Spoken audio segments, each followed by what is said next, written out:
마태복음 11장 25절입니다. 제가 가진 성경은 신약 성경 18쪽입니다.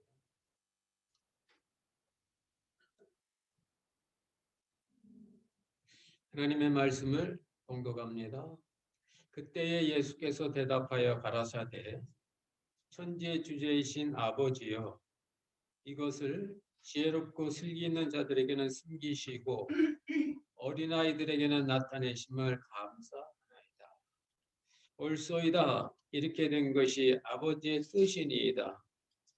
내 아버지께서 모든 것을 내게 주셨으니 아버지 외에는 아들을 아는 자가 없고 아들과 또 아들의 소원대로 계시를 받은 자 외에는 아버지를 아는 자가 없느니라. 수고하고 무거운 짐진 자들아 다 내게로 오라. 내가 너희를 쉬게 하리라. 나는 마음이 온유하고 겸손하니 나의 몽에를 메고 내게 배우라. 그러면 너희 마음이 쉼을 얻으리니 이는 내 몽에는 쉽고 내 집은 가벼움이라 하시니라. 아멘. 오늘은 성령의 8번째 열매 온유입니다. 우리 한번 우리 현장에 있는 모든 분이나 또 각 가정에서 예배드리는 우리 가정의 성도님들도 다 같이 한번 같이 합니다. 온유. 네, 온유. 온유는 어떤 상황 속에서도 변치 않는 마음의 평화와 안정입니다. 성령이 역사하고 나의 인격이 성령에 붙들림 바 되면 어떤 상황 속에서도 경제적으로 흔들릴 때라든지 가까운 사람들이 어떤 어려움이 닥쳤다든지 아니면 계획했던 일이 내 계획대로 되지 않을 때도 늘 상황에는 관계없이 몸의 바쁨과 여유에는 관계없이 내 속마음은 평화롭고 안정되어 있고 평강한 그런 상태를 말합니다. 그러니까 이것은 인간이 갖는 어떤 훈련이 아니고 성령의 역사의 결과, 성령의 열매인 겁니다. 실제 사람들을 보면 사람들은 다 이 상황에 관계없는 마음의 평화와 안정을 간증할 수 없습니다. 구약에 보면 모세라는 온유의 사람의 대명사가 있지만 그도 백성들이 하나님 앞에 방자 행할 때 자기의 리더십에 대하여 어떤 그런 저항이 있을 때는 그저 반석을 돌을 지팡이로 이렇게 반석을 치는 하나님은 그러지 말고 말을 내라. 반석아 물을 내라. 하나님이 이렇게 하셨는데 모세는 자기의 성질을 못 이겨서 내가 너희를 위해서 언제까지 하랴. 그래서 이렇게 자기 기질을 폭발시킨 걸 봅니다. 근데 성경에 보면은 상황과 관계없이 참 귀하신 분임에도 불구하고 낮고 천한 인간 세상에 오셔서 불편하고 힘들게 사시는데도 항상 마음에 평화와 안정과 기쁨을 주셨던 분이 계십니다. 바로 예수 그리스도입니다. 그래서 오늘 성경 말씀에 보면 예수님 말이 나는 마음이 온유하고 겸손하다. 나는 온유한 사람이라고. 그분은 자신을 속일 이유도 없고 하나님의 아들이니까 또 거짓말 필요도 없는 겁니다. 사람으로부터 판단받지 않으니까. 그런 분이 직접 나는 마음이 온유하다. 이렇게 말씀하실 수 있는 것은 우리가 온유의 열매를 맺지 못하는 상황에 따라 우리 마음의 평화가 깨지고 상황에 따라 마음이 불안하고 손에 땀이 나고 어떤 그런 소드름 있는 그 성도들에게 하나의 귀감이요 하나의 표상이 되는 겁니다. 그러시면서 이 예수님의 어떠하심이 그분으로 하여금 상황과 관계없는 그 마음의 평화와 안정 상태를 갖고 있는지 오늘 성경은 우리들에게 분명하게 보여주고 있습니다. 첫 번째로 그분은 온통 하나님의 뜻으로 가득 차 있습니다. 그가 보는 것도 하나님의 뜻이요, 그가 듣는 것도 하나님의 뜻이요, 그가 말씀을 내는 것도 하나님의 뜻이요, 그가 행하는 것도 하나님의 뜻입니다. 상황이 잘 되고 안 되고 뜻대로 되고 안 되고 아니라고 자기가 품고 있는 하나님의 뜻의 이루어짐을 알 때에 그는 항상 마음의 평화와 안정을 유지할 수가 있었습니다. 사실 오늘 본문이 들어있는 마태복음 11장 예수님 사역에서 조금 부정적인 면을 말씀하고 계십니다. 여러분 그 본문 말씀 바로 앞에 보면 어떤 사건이 있었냐면 예수님께서 그저 가버나움의 고라신의 베세다에 다니시면서 하나님의 권능을 많이 행하고 당신이 하나님의 아들 하나님의 보내심을 받은 자라는 그런 표적들을 많이 보여주셨습니다. 예수님 마음속에는 힘들게 사는 사람들이 예수님 자신을 알아보고 예수님 안에서 하늘의 평화를 누리기를 원했던 겁니다. 하늘의 평화를 누리려면 하늘의 평화를 갖고 계신 이 예수님을 알아봐야 되고 예수님의 뜻대로 살아야 되는 겁니다. 근데 성경에 보니까 그들이 그렇게 하지 않았던 것 같습니다. 그래서 예수님께서 야 내가 너희들에게 행한 그 표적과 기사와 하늘의 권능을 저 먼 이방 땅 두루와 시돈에 행했으면 그들이 벌써 제에 앉아 회개했을 거라고. 형편없는 해변에 있는 두루와 시돈 이방인들도 내의 표적과 권능을 보면 그들이 나를 알아보고 회개했을 텐데 너희들은 오히려 나를 몰라보고 나를 무시하고 심지어는 나보고 귀신 들렸다고 얘기하고 이러니 여러분 사람은 자기가 정당한 대접을 못 받으면 화가 나게 돼 있습니다. 나는 열심히 이렇게 일을 했는데 다른 사람이 그걸 알아주지도 않고 왜 일을 그따위로 했냐라고 말하게 되면 너는 뭔가 문제가 있어 라고 어떤 인격의 어떤 도전을 받으면 만에 만이면 다 사람은 분노하든지 아니면 좌절하든지 아니면 그 화를 낼 만한 입장도 못하면 공연히 애매한 속만 상하게 됩니다. 속이 상해. 그러니까 오래되면 병이 되는 겁니다. 그게 화병입니다. 화병. 그렇지 않아요? 그 미국 의학 백과사전 보면 화병이라는 게 있는데 화병. 우리 동양인 특히 한국 사람들에게 많이 LA에서는 어떤 사람이 홧김에 사람에게 총을 홧김에 인간으로도 행할 수 없는 행동을 합니다.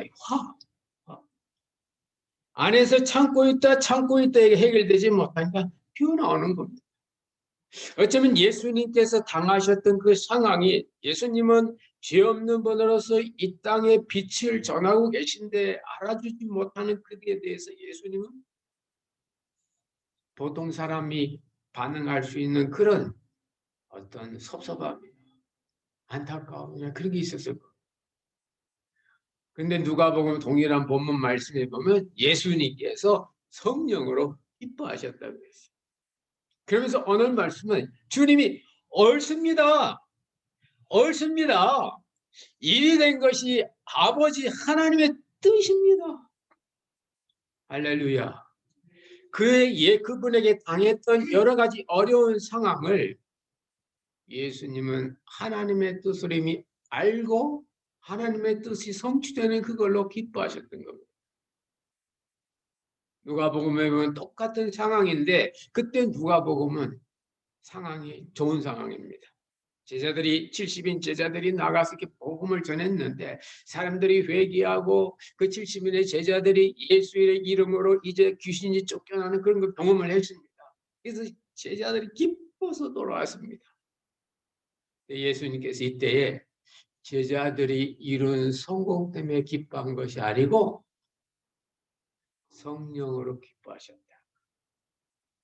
우리들은 어떤 행한 일의 그 자체가 잘 되면 기쁘고 잘 안 되면 슬픈 어떤 일에 매인 경우가 많이 있는데 우리 주님은 일에 매인 게 아니라고 하나님의 뜻에 매여 있던 것입니다.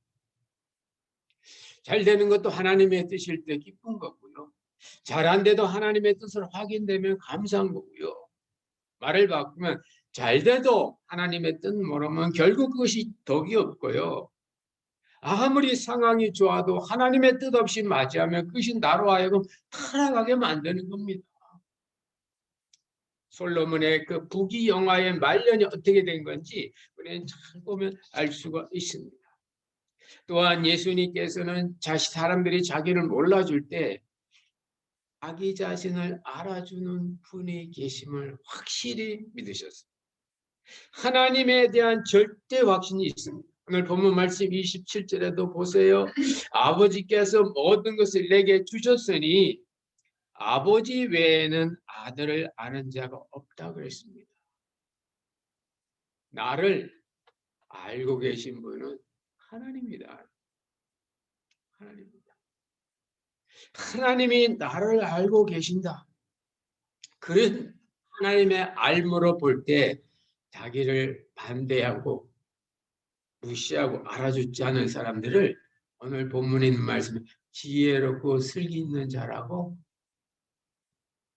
말씀하실 수 있는 거예요. 옳소이다 이렇게 된 것이 아버지의 뜻이니이다. 아버지의 뜻이 지혜롭고 슬기 있는 자들에게는 숨겨지고 어린 아이들에게는 아버지의 뜻이 나타났습니다. 감사합니다. 이렇게 말할 수 있더란 말입니다. 사실 이때에 예수님께서 그 지혜롭고 슬기 있는 자들이라고 말씀하실 때 그 지혜롭고 슬기 있는 자들은 실제로 지혜 있어 보이고 실제로 그 시대의 사회적 지도 인사들이었습니다. 예수님께서 그 초기 사이에 보면 데카볼리라, 성경에는 데카볼리인데 원어는 데카폴리스, 그래서 데카란 말이 열이란 뜻이거든요. 열. 폴리스는 도시. 10개의 갈릴리 주변에서 10개의 도시들이 있는데 이 도시들은 일찍 개화된 도시입니다. 당시는 세계 문명이 그리스 문명, 히람 문명이기 때문에 이 10개 도시의 사람들은 사람이 모일 뿐만 아니라 이곳에 그리스 문명이 들어와서 학교가 세워지고 회당이 지어지고 장사가 잘 되고 사람이 모이는 그런 곳이었습니다. 그래서 거기에 있는 유대인 지도자들은 특별 교육을 받아야 합니다. 토라 교육을 받습니다. 랍비 교육을 받습니다. 회당에 가서 그들의 토라의 전성, 미드라시 그래가지고 그런 거에 대한 여러 가지 훈련을 받습니다. 그러고 보니까 사람들이 볼 때는 지혜롭고 슬기롭게 보이는 거예요. 다시 말씀드리면 그 시대의 지도적 인사입니다. 사람들의 존경을 받는 사람들입니다. 그런데 예수님께서는 하나님의 거룩한 뜻이 하나님의 평화와 안정이 이런 당시에 지혜롭고 슬기롭고 잘 나가는 사람들에게는 안 나타나고 어린아이들에게는 나타나더라 그 말입니다. 여기서 말씀드린 이 어린아이는요 유치한 어린 그런 뜻이 아닙니다. 어린아이와 같이 순진한 어린아이와 같이 자기를 케어할 수 있는 부모님이 있는 사람. 어린아이. 고아가 아닙니다. 어린아이. 다시 말씀드리면 하나님 나라에 속한 영혼들. 가난해도 하나님 나라에 속해서 하나님의 공급하심을 체험하는 사람들. 연약해도 하나님의 보호하심을 믿고 그 안에서 넉넉한 마음으로 사는 사람들. 이런 사람들이 예수님께서 말씀하신 어린 아이들입니다. 근데 하나님께서 너희들이 랍비 교육을 받고 토라 교육을 받고 당시 지도자인 너희들에게는 하나님의 뜻이 가리워졌고 여기에 있는 어린아이 같은 심정으로 믿음으로 사는 사람들에게는 하나님의 뜻이 열려져서 너희들이 누릴 수 없는 하늘의 평화와 안식을 이들이 누릴 수 있다는 겁니다. 바울은 이것을 보고 하나님께서 세상의 지혜로운 것을 미련케 하신다고. 그래서 너희들이 참 하늘의 지혜를 알려면 미련해지라고 그럽니다. 이상하죠? 이사회에서 잘 먹고 잘 살려면 꾀가 많아야 되고 뭐 수가 많이 해야 되는데 그렇죠. 자기 수, 자기 꾀로 사는 사람 그것만큼 성공합니다. 큰 대세의 물결을 이룰 수 없습니다. 그러나 하나님의 뜻으로 사는 사람, 하나님의 돌보심, 권고, 하나님의 케어, 하나님의 돌보심으로 사는 사람은 엄청난 하늘의 평화와 안정을 누릴 수 있다는 말씀입니다. 그러시면서 이 나를 알고 계신 하나님을 내가 알아야 되는데 하나님을 아는 자, 그들이 바로 어린아이인 겁니다. 세상적으로 지혜를 많이 받고 토라를 공부를 많이 해도 하나님을 모르는 자, 그들은 세상적으로 지혜롭고 슬기롭지만 하나님의 궁극적 평화 안식은 관계가 없는 사람들인 겁니다. 그러시면서 주님께서 이 너희를 알고 있는 하나님이 계신 것처럼 너희들도 하나님의 존재를 알으라고. 여러분, 하나님을 생각할 때마다 여러분 마음에 평화 기쁨이 충만하시길 주의 이름으로 축원합니다. 그만큼 하나님과 나가 긴밀한 관계 속에 있는 거예요. 마태복음 16장 보면 베드로가 예수님을 주는 그리스도시요 살아계신 하나님의 아들이라고 고백했습니다. 예수님의 마음이 흡족했어요. 성경 그 다음 절에 보면 예수님께서 베드로 보고 베드로야, 너 정말 실력 있는 제자네. 너 그거 어떻게 알았어? 아니, 넌 최고야. 그렇게 하신 게 아니고 너에게 그런 지식을 주신 분은 하늘에 계신 내 아버지라. 네가 나를 그리스도로 하나님의 아들로 고백할 수 있었던 것은 너의 깨우침이 아니고 하늘에 계신 그분인데 그분이 누구라고요? My father. 아버지라고. 내 아버지라고. 내 아버지가 나를 알리기 위해서 너에게 그걸 알게 하고 너의 입을 통하여 나의 참된 나를 증거하게 됐다고. 상황이 아니고 상황 뒤에 역사하시는 하나님을 보고 기뻐하고 감사해요. 우리는 상황과 관계없는 마음의 평강과 안정을 누릴 수가 있습니다. 이렇게 될 때만이 우리는 진정한 온유의 열매를 맺게 되는 겁니다. 그러시면서 오늘 주님은 온유한 사람의 특징 몇 가지를 말씀하고 있어요. 온유한 사람은 첫째, 자기에게 다가온 사람을 힘들게 하지 않습니다. 여러분이 온유한 사람인지 아닌지는 쉽습니다. 여러분과 가까운 사람이 여러분 때문에 힘들어하면 아주 온유의 열매가 없는 거예요. 또 기도가 필요합니다. 주님께 배우셔야 합니다. 그러나 여러분 주변에 있는 분들이 여러분 때문에 힘들지 않다면 여러분 제대로 그리스도의 뒤를 따라가고 있는 겁니다. 오늘 보세요. 수고하고 무거운 짐진 자들아 다 내게로 오라. 그러면 내가 너희를 쉬게 하리라. 수고하고 무거운 짐진 자가 누굽니까 여러분? 아까 말씀드린 그 사람들, 세상 지혜와 세상의 어떤 시스템과 세상 속에서 자기 지혜와 자기 쓰려고 살려고 발버둥 치니까 이게 무거운 짐이 되는 겁니다, 여러분. 자기 지식대로 살려면 힘들어요. 하나님 주신 계시대로 살면 기쁩니다. 할렐루야. 여러분이 먹은 것만큼 살면 여러분 그것밖에 못 살아요. 하늘 양식을 먹고 살면 내가 모르는 그 하늘의 세계를 맛볼 수가 있는 겁니다. 그것이 바로 성도 가정의 기쁨이고 교인들을 통한 기쁨이고 여러분이 누군가를 만났을 때 나도 모르게 기쁘다. 왜? 그 순간 내가 그에게 하나님을 나타냈으니까 나를 통해서 하나님의 의와 평화와 그 능력이 나타나니까 기쁜 거예요. 예수님은 자기에게 오는 사람들 수고하고 무거운 짐, 율법의 짐, 여러 가지 관습의 짐, 사회 제도의 짐, 이런 모든 짐진 자들을 쉬게 하십니다. 왜? 나는 마음이 온유한 사람이니까. 그러므로 온유는 나의 어떤 인격의 정도가 아닙니다. 나와 함께하는 사람들의 나에 대해서 느끼는 거예요.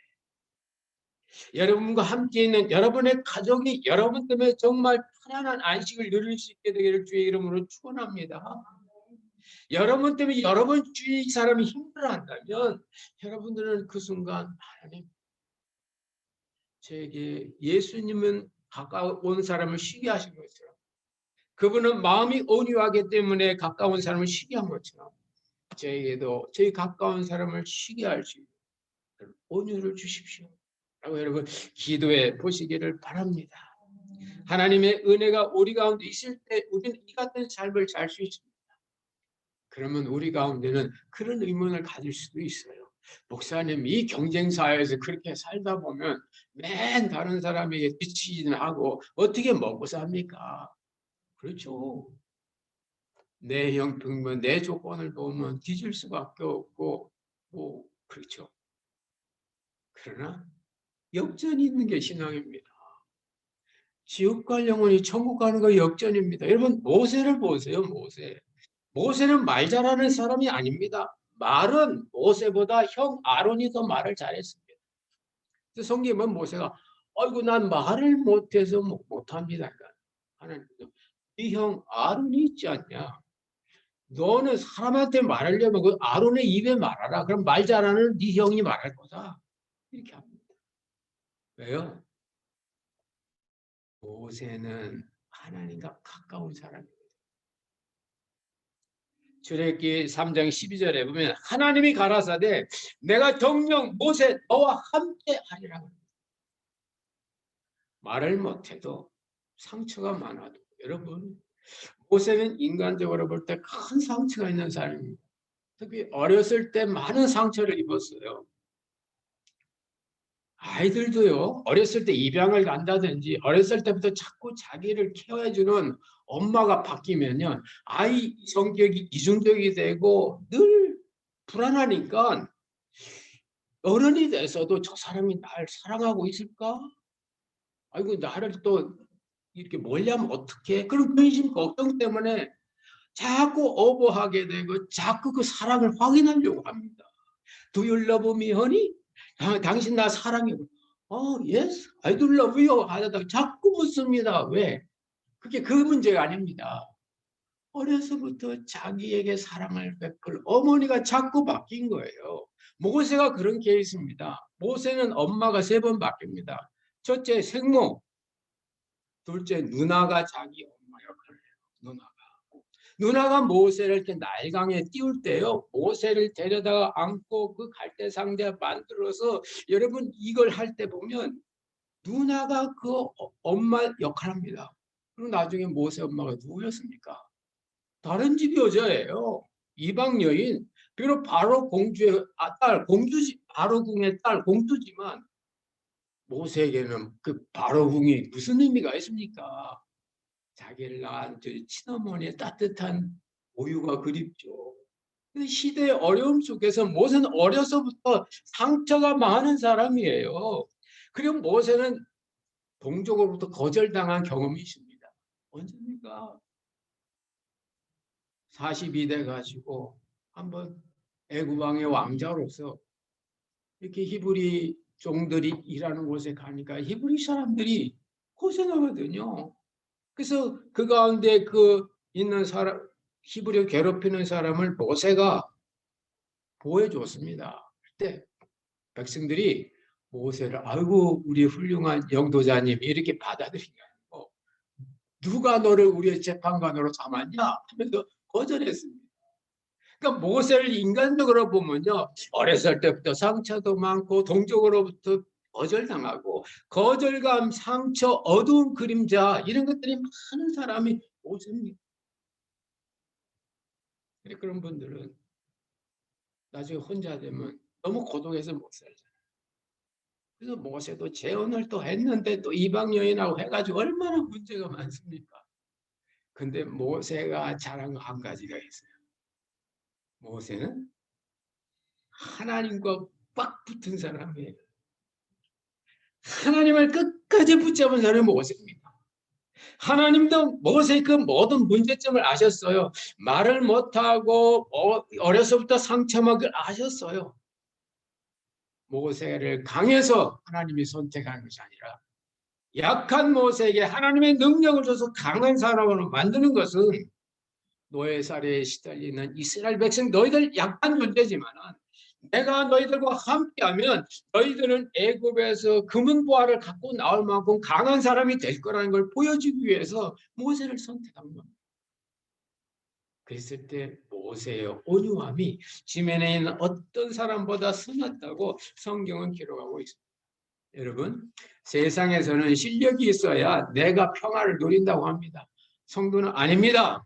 성도는 예수님, 하나님만 계시면 상황에 관계없이 평강을 누릴 줄로 믿습니다. 우리가 이 온유의 이 열매를 생각하면서 마지막으로 생각할 부분이 하나 있습니다. 온유의 반대 개념입니다. 온유의 반대는 뭘까요? 유온입니까? 아니죠. 강팍하고 화를 내는 거죠. 여러분, 성경에서는 화 내는 게 문제지 화가 올라오는 건 문제가 아닌 거예요. 세상에서도 내 속에 화가 올라온다고 죄 짓는 거 아닙니다. 화를 표현하고 그것이 어떤 다른 데 피해를 입히면 그 죄가 되는 겁니다. 그래서 야고보서 1장 20절에도 보면 사람이 성이 올라오는 것이 죄가 아니고 사람의 성을 내놓는 것이, 사람의 성 내는 것이 하나님의 의를 이루지 못한다. 그럼 성은 안 내놔도 내 속에 올라오는 이 화를 어떻게 그러면 온유한 사람은 해결할까요? 해답은 한 가지. 그리고 그분은 알아요. 이 풍랑이, 이 화로 올라온 이것이 내 마음의 풍랑이라는 걸 알아요. 바다가 출렁이는 것이 자연스러운 것처럼 성도의 마음도 때때로 출렁거리는 게 자연스러운 겁니다. 그런 것이 심할 때, 나로서는 감당하기 어려울 때, 세상 사람들은 자기를 화나게 한 상대방을 원망하고 어떤 화를 풀기 위해서 어떤 그 이상한 방법으로 자기의 화를 해결하려고 하지만 많이 먹는다든지 폭식, 난폭한 운전, 갑자기 찰 가지고 막 100마일로 달려본다. 이렇게 해서 그 순간에 화를 풀어보려고 합니다. 그러나 어떤 방법일지라도 덕이 안 돼요. 화는 나오기 전에 올라올 때 해결되어야 됩니다. 어떻게 해요? 예수 그리스도입니다. 복음서에 보세요. 풍랑이 일어났을 때 예수님께서 그 풍랑을 어떻게 잔잔했습니까? 풍랑아 잔잔하라 말씀하니까 그 풍랑이 순종했다고 했습니다. 우리의 마음에 이 마음의 풍랑, 이 화가 올라올 때마다 우리는 이 화를 예수님께 양도하면서 예수님 말씀해 주세요. 예수님께서 마음의 풍랑아 잔잔해라. 그때 그대로 되어줄 줄로 믿습니다. 예수님의 말씀은 그만큼 능력이 있는 겁니다. 여러분, 오늘 이 성령의 8번째 열매에 해당하는 이 온유. 상황과 관계없는 마음의 평화와 안정입니다. 사람은 그럴 수 없어요. 오직 하나님의 아들 예수 그리스도만이 그렇게 할 수 있습니다. 그래서 나는 마음이 온유하다. 여러분이 이 마음이 온유하신 예수님께 들어가셔서 예수님의 말씀처럼 내 아이의 멍에를 메고 내게 배우라. 예수님의 말씀하신 주님의 멍에는 하나님의 뜻. 하나님의 뜻이 주님의 일이에요. 일거리예요. 나는 아버지의 뜻을 행하러 이 땅에 왔다고 하신 것처럼 주님의 멍에 하나님의 뜻을 메시고 그리고 주님께 배우시기 바랍니다. 그래서 그 주님이 주시는 온전하신 온유함이 우리 모두의 것이 되어서 그 온유로 말미암는 우리의 평안과 기쁨이 가까운 사람들을 편안하게 하고 다른 모든 사람들에게도 이 주님의 온유를 보여줄 수 있는 참된 그리스도인들이 되시기를 주의 이름으로 축원합니다. 기도하겠습니다. 하나님 아버지, 오늘 성령의 8번째 열매 온유에 대해서 말씀 주시니 감사드립니다. 온유한 모세도 때때로 온유를 잃어버리고 마음의 평정을 잃어버리고 분노할 수 있었지만 예수 그리스도로 오신 하나님의 그 아들은 어떤 상황 속에서도 그 온유함을 유지하시고 나는 온유하다고 말씀하신 걸 봅니다. 그분이 하나님의 뜻으로 하나님의 알아주심으로 온전히 메어 나아갈 때 그 하늘의 온유가 거기 있었던 것처럼 우리도 주님의 몽이 하나님의 뜻을 우리가 메고 주님께 배워 주님이 보여주신 그 온유함이 우리의 인격이 되게 하여 주옵소서. 이 같은 우리의 삶을 통해서 주님께는 영광이고 우리 주변과 가족에게는 큰 기쁨과 은혜가 되도록 역사하옵소서. 예수님 이름으로 기도드리옵나이다. 아멘. 찬송가 218장 통일 찬송가 369장 찬양합니다.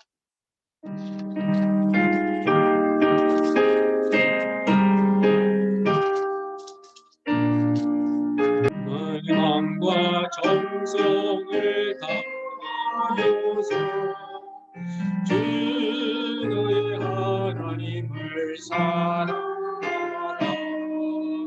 내 몸을 아끼고 사랑하는 형제와 이웃을 사랑하라. 주께서 우리에게 명하시니 운명은 따라서 살아가리.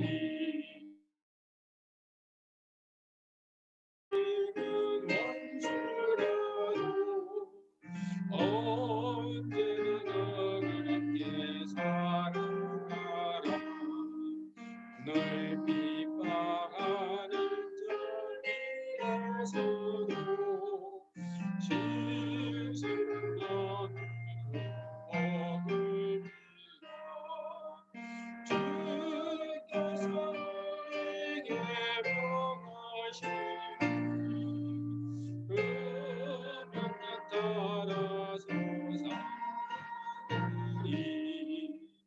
너 항상 주님을 의지하고 형제를 사랑하지 못하느냐. 이러한 죄인을 사랑하사 주께서 버려주고셨다. 속죄한 사랑 받으리라. 새 생명 답을 충성하리.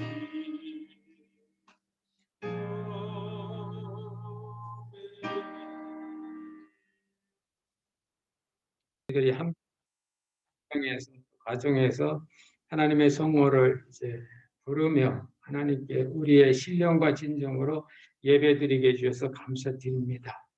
이제 다음 주일부터는 저희들이 다시 하나님 대면 예배를 시작하길 원하오니 하나님 하나님의 그 지키심이 성령의 그 백신의 역사가 우리 가운데 있어서 참여한 모든 분들을 보호하시고 주님께서 안전케 하여 주옵소서. 하나님 아버지 또 지난 또 1년 반 동안 각 가정마다 역사해 주신 것 감사드립니다. 보고 싶었던 우리 성도들 하나님 다시 만나는 기쁨이 있게 하시니 감사드리고 그 기쁨 가운데 주님의 그런 은혜 역사가 더 넘치게 주옵소서. 또 여러 가지 감사한 제목에 따라 바치는 손길마다 함께하여 주시고 여러 가지 작정한 것들 또 선교와 또 주의 사업과 교회를 위하여 드리는 손길마다 주님 받아주시고 그 마음속에 하늘의 평화와 하나님 땅의 기름진 융성함을 베풀어 주옵소서. 물질 통하여 주의 영광이 드러나며 하나님 나라가 확정되게 하시고 이제 다가오는 8월 또 여러 가지 이제 학교 개학과 새학년 또 새학기 준비하는 우리 자녀들 앞길을 복되게 하시고 또 교회 가는 모든 일들 위에 하나님의 정권적인 역사하심을 베풀어 주옵소서. 이 물질 통하여 주의 영광 드러나며 하나님 나라가 확정되길 원하옵고, 이제는 교회의 머리 대신 우리 구주 예수 그리스도의 크신 은혜와 하나님 아버지의 만극하신 사랑하심과 보혜사 성령님의 교통 역사 충만케 하심이 오늘 성령의 역사 결과로 맺어지는 온유의 열매를 통하여 주님을 더 배워가며 사람들에게 주님의 어떠하심을 드러내는 주의 사랑하시는 자녀들 앞길 위해 이제로부터 영원토록 함께 있을지어다. 아멘. 아멘.